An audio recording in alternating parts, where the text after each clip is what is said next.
Gil Kleiman was an Israeli policeman. 47 times he answered the call to go to suicide bombings. His job was to brief the world on the dead and injured. 4 years of being one of the first on the scene, 4 years of being the calm source of information in the middle of death and destruction. Kleiman is one of the few first responders to admit that the job nearly destroyed him. It's strange that police organizations and armies will give their soldiers flak jackets to protect them against the metal fragments, but they won't give them psychological flak jackets to protect them against the trauma. The last suicide bombing Kleiman went to was in February of last year, the Stage nightclub in Tel Aviv. 5 Israelis were killed. I found myself a week later on a Sunday sitting in my office and crying, and I couldn't stop crying. I mean, I couldn't even stop crying, to open up the door, to go to the bathroom, to get a towel and come back. I just couldn't stop.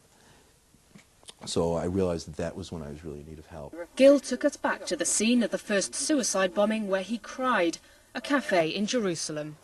Among the dead, a family friend and his daughter. She was due to be married the next day. Kleiman hid behind a car and broke down. The signs were there. Everything was there. So this is one of the warning signs? This is one of the warning signs that I didn't pay attention to. Dr. Danny Brom heads a treatment centre for post-traumatic stress syndrome where Gil Kleiman got help. He says up to 20% of first responders are affected in similar ways. It stays all the time in your mind, that you see these things over and over, even in your sleep or when you walk on the street. It flashes back. Suddenly you feel that you're there again. Kleiman retired from the police. He now helps the trauma centre with raising funds and awareness. Rescuers also need help. The rescuers also need to be rescued. And you have to have a person who's been there to be able to talk to them, otherwise they won't listen. Paula Hancock's CNN Jerusalem.